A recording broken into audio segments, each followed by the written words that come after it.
कर्नाटक में 20 मई को शपथ समारोह होना है, जिसे विपक्ष की एकता के तौर पर भी देखा जा रहा है। विपक्ष के कई दलों के नेताओं को पहुंचने की यहां पर आदरणीय खड़गे साहब ने निर्णय किया कि विधायक दल के अगले नेता और मुख्यमंत्री श्री सिद्धारमैया जी होंगे और उनके साथ कंधे से कंधा मिलाकर उप मुख्यमंत्री के तौर पर श्री DK शिवकुमार जी काम करेंगे। 30 तारीख को ओथ होगी। आज शाम को विधायक दल की बैठक है 7 बजे बेंगलोर में। 20 तारीख को 12:30 बजे मंत्रिमंडल की शपथ होगी। मुख्यमंत्री उप मुख्यमंत्री के साथ कई और साथी भी मंत्री पद की जिम्मेवारी ग्रहण करेंगे। बुधवार को पूरा दिन मेल मुलाकातों के नाम रहा। कभी खबर आई कि DK नाराज हैं, कभी खबर आई कि वो सीएम से कम में मानने के लिए तैयार ही नहीं है, कभी खबर आई कि सिद्धा ही सीएम होंगे। मगर रात होते होते कांग्रेस का आसमान साफ था। गुरुवार की सुबह कांग्रेस के संगठन महासचिव KC वेणुगोपाल के घर सिद्धरमैया और DK शिवकुमार नाश्ते के लिए पहुंचे थे। तीनों के साथ कर्नाटक के प्रभारी रणदीप सुरजेवाला भी मौजूद थे। नाश्ता संकेत था, हर किसी के साथ होने का संदेश था। नाश्ते के बाद सब बाहर निकले।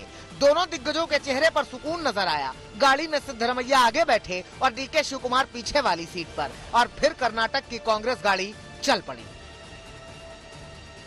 रायशुमारी जो है उसका आधार कंसेंसस बिल्डिंग है।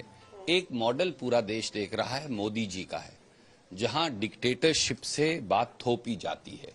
एक मॉडल सोनिया गांधी जी का, राहुल गांधी जी का, प्रियंका गांधी जी का, खड़गे साहब का, कांग्रेस का है, जहां रायशुमारी इसलिए होती है कि एकता बने, प्रदेश को ताकत मिले, लोगों को ताकत मिले और कंसेंसस बने, यूनैनिमिटी बने और यूनिटी पे।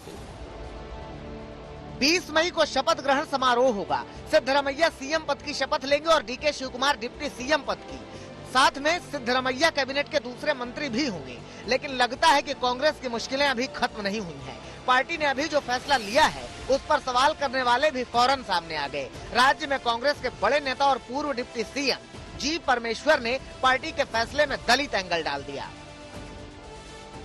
No, this has been a demand for a long time. 70 years, 75 years after independence, still their aspirations have not been fulfilled.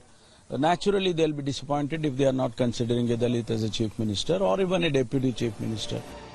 पिछले शनिवार को कर्नाटक के नतीजे आए तो राज्य के लोगों ने कांग्रेस को सिराखों पर बिठाया।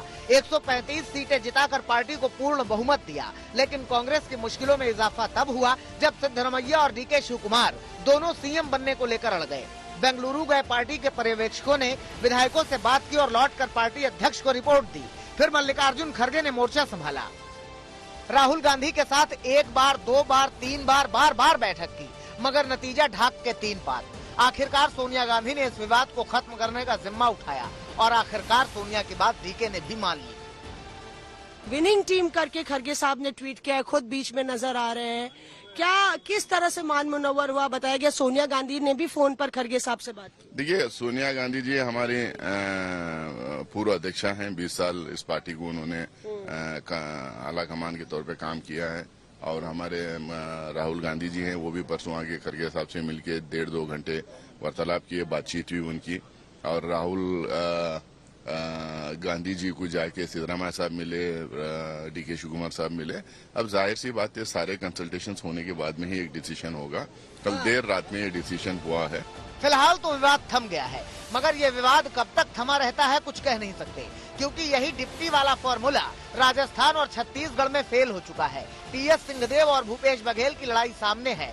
गहलोत और पायलट की जंग भी किसी से छिपी नहीं है। ऐसे में देखना होगा कि कर्नाटक में कांग्रेस कैसे खुद को एकजुट रखती है।